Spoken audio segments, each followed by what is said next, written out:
नमस्कार मित्रों। तो आप सभी मज़े में होंगे और मज़े कर रहे हैं और मज़े करते रहो और आगे बढ़ते रहो। थोड़ा थोड़ा आप ज्ञान प्राप्त करते भी रहो। तो पिछली कक्षा में हम मृदा का संगठन पढ़ा था या पढ़ रहे थे, ठीक है। और मेरे को लग रहा है कि आप सभी रेगुलर पढ़ रहे हैं। तो संगठन के अंदर आपने जाने थे खनिज पदार्थ थे, कार्बनिक पदार्थ थे और आपकी मृदा वो जल था और आपकी वायु थी। अब आता है अगला बिंदु कि आपकी मृदा दो प्रकार की है। मुख्य रूप से दो प्रकार की आपको मृदाएं मिल सकती है। मुख्य रूप से दो प्रकार की है, और भी तो हो सकती है, परंतु मुख्य रूप से हम दो प्रकार की गहराई के आधार पे ये जो आपकी मृदा होगी वो गहराई के आधार पे, ठीक है। देखिए, तो ये जो टॉपिक है वो कहने का मतलब आप अगर कहीं घूमने गए हैं गाँव में, ठीक है, तो वहाँ पर आप उनके लिए बात करें, गाँव के विद्यार्थी हैं या आपने कभी गांव की सैर की है तो आपके लिए बहुत अच्छा होगा, ठीक है। तो आप मेरे को ये बताइए कि अगर आप किसान परिवार से संबंधित हैं तो आपके जब पिताजी जब कृषि का जो खेती करते हैं तो खेत के अंदर वो कहने का मतलब ट्रैक्टर से कल्टीवेटर चलाते हैं और कहने का मतलब जो भी है कि मिट्टी को पोली बनाने के लिए जो क्रियाकलाप करते हैं, यंत्रों का उपयोग करते हैं। तो आप मेरे को ये बताइए कि उन यंत्रों के द्वारा उस मिट्टी को कितनी पोली की जाती है। कोई गहराई तक की, बहुत गहराई तक की जाती है या कुछ लिमिट तक की जाती है, कितने की जाती है। तो ये जानकारी आपको कहाँ से प्राप्त होगी अच्छी। अगर आप प्रैक्टिकल देखना चाहते हैं तो आप अगर कोई आपके आसपास, ठीक है, कोई अगर कृषि कार्य कर रहा है, जैसे आपका जो मशीनरी है ट्रैक्टर के द्वारा है या ट्रैक्टर के पीछे कल्टीवेटर लगाकर, ठीक है, तो आप देखना कितनी खुदाई पोली कर रहे हैं, आप अनुमान लगा सकते हैं। तो आप देखना वहाँ पर कि पोली वो लगभग, जैसे आप कोई जो भी आपका यंत्र है, ऐसे तो आप कितना ही गड्ढा खोद लो, ठीक है, परंतु गहराई के आधार पर लगभग वो क्या करेगा, जैसे ये आपका हम कोई तल बना रहे हैं, ये आपकी ऊपर और हम ये दो तल बना लिए, ठीक है, और नीचे आपका जो भी तल है वो क्या करेगा, बिंदु रहेगा हमारा, हम जो पढ़ रहे हैं उसको नोट कर लेते हैं। आपकी पृष्ठ मृदा व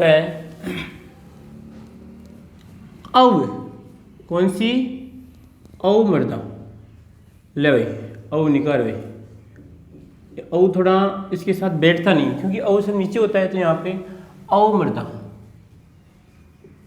ये आपकी दो मृदाएं, ठीक है। कौन कौन सी आपकी सरफेस सॉइल और आपकी यहाँ पर आपकी सब सॉइल, ठीक है। तो देखिए, जब आप प्रैक्टिकली करते हैं, या मेरी बता रहा हूँ कि मैंने जब देखा, मैं किसान के पास गया तो देखा तो वहाँ पर कितनी गहराई कर रहा है, तो मैंने भी अनुमान लगाया मैं ज़्यादा तो गहराई से इसकी जो पोली नहीं कर रहा मिट्टी को, यानी कुछ ना कुछ तो बस थोड़ा बहुत कर रहा है। तो अनुमान ही कहती है कि आपकी जो सिलेबस भी ये कहता है कि लगभग वो कितनी होती है, 15 सेंटीमीटर। क्या होती है, 15 सेंटीमीटर। तो 15 सेंटीमीटर कितना होता है, मान लीजिए आपकी एक बिला ये मान लीजिए, उसके बाद इतना मान लीजिए लास्ट इतना 15 सेंटीमीटर होगा, उससे ज़्यादा नहीं है। तो जो भी है आपका, जैसे कल्टीवेटर होगा, जो भी ट्रैक्टर वो कर रहे हैं, वो आपकी मिट्टी को लगभग इतनी पोली करता है। इतनी पोली करेगा तो वो फायदेमंद होगी। इतना तो आप अनावश्यक कितना भी खोज सकते हैं, वो फायदेमंद आपकी नहीं होगी। तो जो ऊपर वाली जो 15 सेंटीमीटर की आपकी जो ये परत है, जो 15 सेंटीमीटर की जो परत कहलाती है, वो कहलाती है आपकी कौन सी मृदा कहलाती है, आपकी पृष्ठ मृदा। कौन सी कहलाती है, पृष्ठ मृदा। बोलो कोई दिक्कत इसमें, कौन सी कहलाती है, ये वाली जो आपको दिख रही है वो कौन सी कहलाएगी, आपकी पृष्ठ मृदा कहलाती है। कितनी होती है इसकी, अगर गहराई की बात करें 15 सेंटीमीटर। कहाँ से, जो आपका ऊपरी तल है, ये कहलाएगा ऊपरी तल।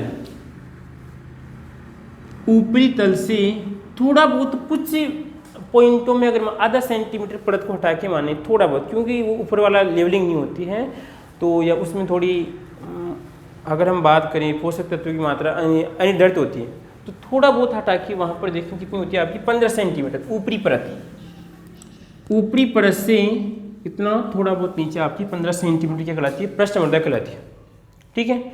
उसके बाद में जो आपको नीचे दिख रही है ये वाली, जो आपको नीचे दिख रही हैं वो कहलाएगी आपकी, कौन सी कहलाएगी, ये कहलाती है देश के नौजवानों, ये कहलाएगी आपकी अवमृदा।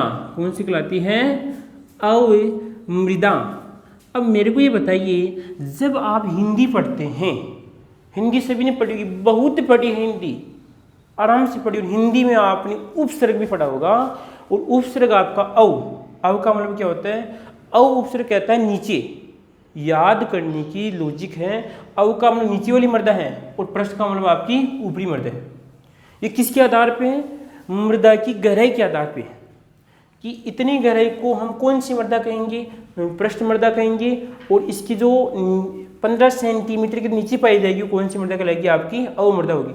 अब कुछ किताबें हैं या कुछ टीचर्स हैं या आपको कहीं और गूगल के द्वारा जो ज्ञान मिलता है, कहीं पर आपको ये 20 सेंटीमीटर मिल सकती है। कितनी मिल सकती है, 0 से वैसे कितनी होती है आपकी 15 सेंटीमीटर, कितनी होती है 15 सेंटीमीटर होती है, परंतु कुछ में आपको 20 सेंटीमीटर थोड़ा बहुत आगे भी मिल सकती है। तो आपको घबराने की आवश्यकता नहीं है कि सर ने तो 15 ही बताया था, 15 को थोड़ी बहुत हो भी सकती है, कहीं पर ये ज़्यादा भी हो सकती हैं, पर औसत हम मानते हैं 0 से क्या होता है आपका 15 होता है, कहीं पर 14 भी हो जाती है। ठीक है, तो इस बात का ध्यान रखना है, 0 से 15 सेंटीमीटर की जो ऊपरी परत है वो क्या कहलाएगी, आपकी पृष्ठ मृदा कहलाती है। ठीक है, कोई दिक्कत इसमें। और ऐसे भी लिख सकते हैं कि वह मृदा की परत जिसमें किसान अधिकतर कृषि कार्य या फसल की जुताई करता है, फसल को पोली बनाने के लिए जिस यंत्र का उपयोग करता है, और वो मिट्टी कौन सी, वो मृदा कौन सी कहलाएगी, हमारी पृष्ठ मृदा कहलाती है। कहने का मतलब जो भी आप यंत्र चला रहे हैं वो क्रियाकलाप यहाँ पर ही होगा, नीचे वाली परत में नहीं होता है। अगर आप कर भी रहे हैं तो आपके लिए कोई फायदेमंद नहीं होता है। कुछ फसलें हो सकती है, उनके लिए हो सकता है। और पृष्ठ मृदा क्या परिभाषा होगी, सॉरी अवमृदा की परिभाषा क्या होगी, अव का मतलब नीचे वाली, यानी पृष्ठ मृदा के नीचे वाली मृदा कौन सी कहलाती है, आपकी अवमृदा कहलाती है। ठीक है, जिसमें यह बात करते हैं जो पेतरक पदार्थ के आसपास जो मृदा होती है वो कौन सी मृदा कहलाती है, आपकी अवमृदा कहलाती है। बोलो कोई दिक्कत इसमें, कोई समस्या, अगर कोई समस्या है तो बोलिए आप। ठीक है, हाँ जी। अब देखना है कि इन दोनों मृदाओं में अंतर क्या होता है, कि गहराई तो थी, गहराई वाला तो अंतर है, इन दोनों मृदाओं में अंतर क्या है, उस अंतर की हम बात कर रहे हैं। देखो इसमें तो इसमें कोई दिक्कत नहीं, मैं इसको मिटा रहा हूँ। ठीक है, अब अंतर देखिए, अंतर को हम यहाँ पर तुलनात्मक रूप से चार्ट के अनुसार देखते हैं तो कुछ अच्छा रहेगा। देखो इधर परिभाषा में कोई दिक्कत नहीं है किसी को। पृष्ठ का मतलब ऊपरी लगभग 20, लगभग कितनी रहेगी आपकी 0 से 15 सेंटीमीटर, और उसके नीचे वाली मृदा कौन सी कहलाएगी, हमारी अवमृदा कहलाती है। तो यहाँ पर लिख रहा हूँ मैं आपकी पृष्ठ मृदा, कौन सी लिख रहा हूँ, पृष्ठ मृदा, सरफेस सॉइल, और यहाँ पर आएगी आपकी अवमृदा, कौन सी, अवमृदा। ये विधि तो होता है परंतु इसको बार बार पढ़ने मृदा। ठीक है, तो पहला अंतर देखिए, हम पृष्ठ मृदा की बात करें। अब ऐसे बताइए कि जो पृष्ठ मृदा होती है उस पृष्ठ मृदा में पहला अंतर ये है कि ऊपर वाली परत में, ऊपर ये मैं आप समझने के लिए बना रहा हूँ, ऊपर वाली परत है, इस परत के अंदर जैसे आप जो अपक्षय पदार्थ है, जैसे आपका घास फूस है या आपके जो पादप की टहनियाँ होती हैं, जो सूक्ष्म जीव हैं, उनके जो अवशिष्ट पदार्थ हैं, तो कहने का मतलब वो पदार्थ एक अपक्षय के रूप में पाए जाते हैं, अपक्षयित होते हैं। क्या होते हैं आपकी, अपक्षयित, अपक्षयित होते हैं। इस बात का हमें क्षयित, अपक्षयित ये आप क्या होते हैं, आपका अपक्षय जो भी इसको सेट करना। ठीक है, या उनका अपक्षय यानी थोड़ा बहुत क्या हो जाता है, या उनका अपघटन हो जाता है। तो अपघटित हुए पदार्थों की मात्रा इस पृष्ठ मृदा में अधिक होती है, जबकि अवमृदा में क्या होती है, कम पाई जाती है। आई बात समझ में, क्या लिखोगे, पहला बिंदु कि अपक्षयित पदार्थों की मात्रा, अपक्षयित पदार्थ की मात्रा क्या होती है, अधिक होती है, और इसमें क्या होती है, कम होती है। बोलो कोई दिक्कत इसमें, कोई समस्या। दूसरी बात ये बताइए मेरे को कि अपक्षय कौन करता है, पदार्थों को। जैसे कोई भी आपका बड़ा पदार्थ है यानी कठिन पदार्थ है, जैसे मान लीजिए हम देखें कि कोई पादप की इस प्रकार ये टहनी है, ठीक है, इस टहनी को जैसे आप थोड़ा बहुत मिट्टी में जब आपकी पृष्ठ मृदा में चली जाती हैं तो इससे अपचित कौन करता है? सूक्ष्म जीव। कौन करते हैं? आपकी सूक्ष्म जीव करते हैं। ये आएगा आपके सूक्ष्म जीव। आई बात समझ में? अब ऐसे बताइए कि हाँ जी, जैसे मैं बताऊँ आपको, अगर आप जैसे जयपुर के निवासी हैं तो जयपुर में अधिक जनसंख्या घनत्व क्यों है, जैसलमेर में क्यों नहीं है? आप मेरे को ये बताओ कि जयपुर है आपका, जैसे जोधपुर है, जैसे आपका सीकर है, जैसे कोटा है, तो इसमें जनसंख्या घनत्व क्यों वहाँ पर? एक कारण तो कहेंगे कि सर ये वहाँ का जो एरिया छोटा है, ये कारण तो हो सकता है। एक कारण ये भी तो हो सकता है कि भाई वहाँ पर जनसंख्या निवास कर रही है तो उसका कुछ ना कुछ कारण है, क्योंकि वहाँ पर जनसंख्या को निवास करने के लिए अच्छी सुविधाएं मिल रही हैं। उसको पास में तो क्या मिल जाता है कि रोज़गार मिल जाता है, ठीक है, अच्छी सुविधाएं मिलती हैं। अब जैसलमेर में क्या है कि वहाँ पर दूर दूर तक कोई रोज़गार नहीं है, या होता भी है तो बहुत दूर होता है। कोई व्यक्ति अगर मान लीजिए रोज़गार भी करता है तो उसका आने जाने में पूरा हो जाएगा, ठीक है। जैसे कोई वहाँ टीचर्स होते हैं तो वो उनको ड्यूटी वहाँ पर लग जाती है, वहाँ पर वैसे परेशान हो जाते हैं। तो ये तो फिक्स है कि कोई व्यक्ति वहाँ पर रुकता है तो उसको कहने को सुविधा मिल रही है। तो ये बात फिक्स है देश के नौजवानों कि सूक्ष्म जीव कौन सी मृदा में अधिक होंगे? आपकी पृष्ठ मृदा में, क्योंकि उनको जीवित रहने के लिए वहाँ पर क्या मिल रहा है? पोषक पदार्थ मिल रहे हैं। यही बात समझ में? तो यहाँ पे दूसरा अंतर ये होगा कि यहाँ पर सूक्ष्म जीवों की मात्रा अधिक होती है, ठीक है। तो लो चिपका दो। दूसरा अंतर, यहाँ पे सूक्ष्म जीव अधिक होते हैं। इसका मतलब आपका अधिक होता है, हाँ इसका मतलब होते तो हैं परंतु कम होते हैं। जो आपकी अवमृदा है उसमें कम होते हैं भाई। क्या होते हैं? कम होते हैं। बोलो कोई दिक्कत इसमें? उसके बाद देखिए कि जहाँ पर सूक्ष्म जीव क्रियाकलाप करते हैं, जैसे आपकी मिट्टी है, ले भाई ये आपकी कोई मृदा है, इस मृदा के अंदर कोई सूक्ष्म जीव है आपका, जैसे केंचुआ है। केंचुए की बात करूँ जो इस प्रकार चलता है बरसती में, केंचुआ ऐसे जाएगा, ये जाएगा, ऐसे जाएगा, ऐसे जाएगा, ऐसे जाएगा, ठीक है। इसके अलावा दूसरा आएगा तो वो क्या करेगा? जैसे जाएगा तो मिट्टी को क्या करेगा? पुली करेगा, छिद्रयुक्त बनाएगा इसमें, ठीक है। तो यहाँ पर ये है कि सूक्ष्म जीवों से ये बात है कि जब इस मृदा में सूक्ष्म जीव है तो ये मृदा कैसी हो आपकी? फूली हुई होगी, ठीक है, इसमें वातावरण अच्छा होगा। तो यहाँ पे लिखूंगा कि इस वाली परत के अंदर यानी कहने का मतलब वायुमंडल, जैसे आपकी इसको क्या मान ली? पृष्ठ मृदा मान ली। क्या मान ली? पृष्ठ मृदा, और आपका ये वायुमंडल है। तो इन दोनों की परतों के मध्य गैसों का आदान प्रदान क्या होता है? अच्छा होता है। यही बात है। पोली है तो पोलियो तो गैसों का आदान प्रदान क्या होता है? अच्छा होता है। तो मैं लिखूंगा इस जो आपकी पृष्ठ मृदा में गैसों का आदान प्रदान आना प्लस जाना, आदान प्रदान अच्छा होता है, अच्छा होता है, ठीक है। बोलो कोई दिक्कत इसमें जब सूक्ष्म जीव की मात्रा कम है, इसके साथ छेड़छाड़ करने वाले कम है, ठीक है, तो यहाँ पर आएगा ले भाई गैसों। कौन सा है? गैसों। जब इसके साथ छेड़छाड़ करने वाले कम है तो हिसाब इसमें क्या होगा? आदान प्रदान क्या होगा आपका? आदान, और ये प्रदान क्या होगा आपका? कम होगा। बोलो कोई दिक्कत इसमें गैसों का आदान प्रदान कम होगा और इसमें क्या होगा आपका? अधिक होगा। और देखो उसके बाद जब मेरे को आप ही बताइए कि जब यहाँ पर सूक्ष्म जीव अधिक हैं, तो यहाँ पर सूक्ष्म जीवों को खाने के लिए कार्बनिक पदार्थों की मात्रा क्या होगी? अधिक होगी। भाई ये बात तो फिक्स है। पर किसी स्थान पे सूक्ष्म जीव है तो वहाँ पर उनको खाने के लिए कुछ ना कुछ सामान तो मिल रहा है, तो वहाँ पे कार्बनिक पदार्थ की मात्रा क्या होगी? अधिक होगी। अब कार्बनिक पदार्थ क्या होते हैं? एक तरह क्या होते हैं? आपके पोषक पदार्थ होते हैं। तो ये बात भी फिक्स है कि इसमें कार्बनिक पदार्थ की मात्रा भी अधिक होगी और इसमें पोषक पदार्थों की मात्रा अधिक होगी। इसमें क्या होगी? आपकी कम होगी। तो दो अंतर आपके चिपका दो, चिपका सकते दो अंतर इसमें, तो चिपका दो यहाँ पर। ले भाई क्या आएगा इसमें? क्योंकि भाई सूक्ष्म जीव हैं, आप देखो याद करना चाहो तो ये याद रखो कि इसमें सूक्ष्म जीव होते हैं, उसके सभी याद हो जाएंगे आपको, ठीक है। तो यहाँ पर तो देखो उसके बाद में शायद कुछ बच्चे आ रहे हैं बाहर, ठीक है। 4 देखिए हम तो इसमें क्या होगा आगे वाली परत में देखो,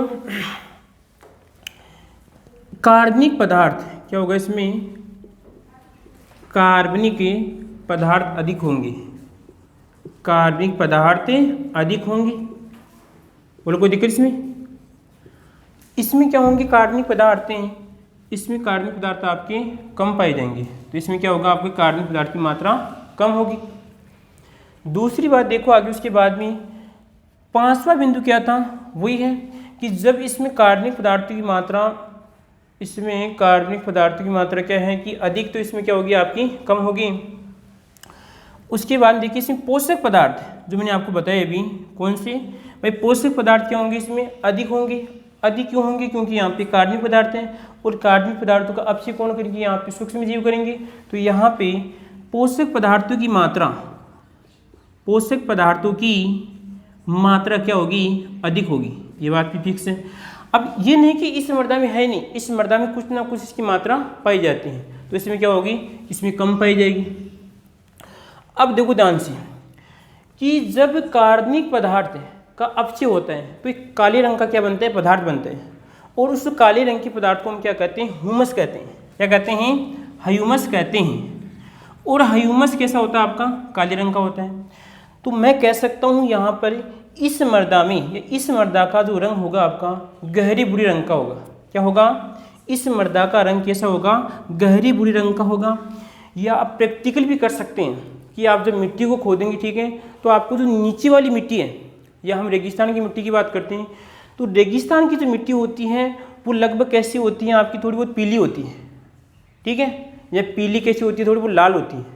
और जबकि जहाँ पर किसान फसल उगाते हैं, ठीक है, वहाँ पर मिट्टी कैसी पाई जाएगी आपकी, काले रंग की बात करते हैं, गहरे रंग की पाई जाती है। तो हम इस बात को भी नोट कर सकते हैं। तो यहाँ पे छठा बिंदु ये आएगा कि जो ये मृदा है गहरे भूरे रंग की होती है। कैसी होती है आपकी, गहरे भूरे रंग की होती है। इस बात का हमें ध्यान रखना है, क्योंकि ह्यूमस की मात्रा में एक अंतर भी चिपका सकते हैं आप कि गहरी भूरे रंग की होती हैं और इसमें ह्यूमस की मात्रा भी होती है। इसका रंग कैसा होता है, इसका रंग पाया जाता है देश के नौजवानों पीला। कैसा होता है, पीला होता है, ठीक है। समझ नाम लिख देना कि इसका रंग कैसा होता है आपका, पीला पाया जाता है, ठीक है। गहरे भूरे रंग की होती है। कैसी होती है आपकी, गहरे भूरे रंग की पाई जाती है। बोलो कितने अंतर हो गए। देखो मैंने आधार क्या माना है, आधार मैंने सूक्ष्म जीव माना है, ये अंतर तो मैंने इनसे निकाले, ठीक है। कितने अंतर हो गए आपके, 1 2 3 4 5 6 हो गए। इसके अलावा और अंतर देखिए हम, हाँ जी और देखो। अब ऐसे बताओ आप मेरे को कि जब सूक्ष्म जीव जिस स्थान पे अधिक है तो वहाँ पर कार्बनिक पदार्थों का अपचय अधिक होगा। और कार्बनिक पदार्थ क्या है, एक तरह के आपके आयंस है। तो जहाँ पर कार्बनिक पदार्थों का अपचय अधिक होगा तो वहाँ पे आयंस की मात्रा अधिक होगी। जब आयंस की मात्रा अधिक होगी तो वहाँ पे धनायन विनिमय क्षमता CEC कैटायन एक्सचेंज कैपेसिटी भी अधिक ही पाई जाती है। तो मैं यहाँ पर क्या लिखूँगा, धनायन विनिमय क्षमता, धनायन विनिमय कौन सी पाई जाएगी आपकी, धनायन विनिमय क्षमता अधिक होती है, जो हमने पिछली कक्षा में आपको मैंने बता दी। अगर आप देख सकते हैं, सर्च भी कर सकते हैं, ठीक है। तो आपको लेसी पार्ट से मृदा कोलाइट से मिल जाएगी, आपको अच्छी तरह मैंने आपको वहाँ पे समझाई दी, ठीक है। तो यहाँ पर इसकी धनायन विनिमय क्षमता क्या होती है, अधिक होती है, जबकि इसकी धनायन विनिमय क्षमता इसकी अपेक्षा क्या होती है, कम होती है। बोलो कोई दिक्कत इसमें। कितने अंतर हो गए, एक तो सॉरी इसका नाम है, 1 2 3 4 5 6 और 7। अब ये बताओ इसके अलावा आप कौन सी अंतर लिख सकते हैं, अगर कोई आपको याद आ रहा है चिपकाओ। एक अंतर हम ये चिपका सकते हैं कि इस जो आपकी पृष्ठ मृदा है, इस पृष्ठ मृदा की मोटाई लगभग 0 से 20 सेंटीमीटर होती है। कितनी होती है, 0 से 20 सेंटीमीटर या 0 से 15 सेंटीमीटर होती है। और इस मृदा की मोटाई बात करते हैं इसकी अपेक्षा अधिक होती है। या इसके अलावा और ले सकते हैं, ये ऊपर की ओर पाई जाती है जबकि अवमृदा इसके नीचे की ओर पाई जाती है, ठीक है। इसके अलावा इसमें ह्यूमस की मात्रा अधिक होती है, इसमें ह्यूमस की मात्रा क्या होती है, कम होती है। इसके अलावा ये पैतृक पदार्थ के आसपास नहीं होती है, ये पैतृक पदार्थ के आसपास होती है। बोलो कोई दिक्कत इसमें? हाँ जी। इसके अलावा और देखिए, इसमें जो आपकी पादप है, पादप की देखो आप देखना, कभी आप किसी पेड़ को उखड़ा हुआ देखना आप, तो जो अधिकतर जड़ें हैं पेड़ की वो ऊपर वाली परत में, जैसे एक मुख्य जड़ है जो आपकी जो मूल जड़ होती है वो नीचे की तरफ जाती है, ठीक है। इसके अलावा जो जड़ें होती है वो ऊपर वाली परत में इस प्रकार फैलती है, ठीक है। तो मैं लिखूंगा कि यहाँ पर इस वाली परत में क्या होती है, आपकी पादप की जड़ें अधिक पाई जाती है, इसमें आपकी कम पाई जाती है। इस प्रकार हम आपके अंतर लिख सकते हैं।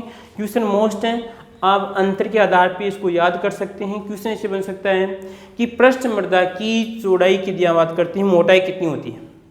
ये क्वेश्चन ऐसे बन सकता है, कौन सी मृदा में सूक्ष्म बात करें, यहाँ पे सूक्ष्म जीवों की मात्रा अधिक होती है। कैसे भी क्वेश्चन पूछ सकता है। अब अंतर से याद करेंगे तो आपको कोई दिक्कतें नहीं आएगी, ठीक है। अब जो भी है उसके बाद में हम आगे वाली कक्षा में पढ़ेंगे कि जो आपकी मृदा प्रोफाइल है वो किस प्रकार परतों में जो आपकी परत है इसमें कौन कौन से यहाँ पे पोषक तत्वों की मात्रा पाई जाती है, ठीक है।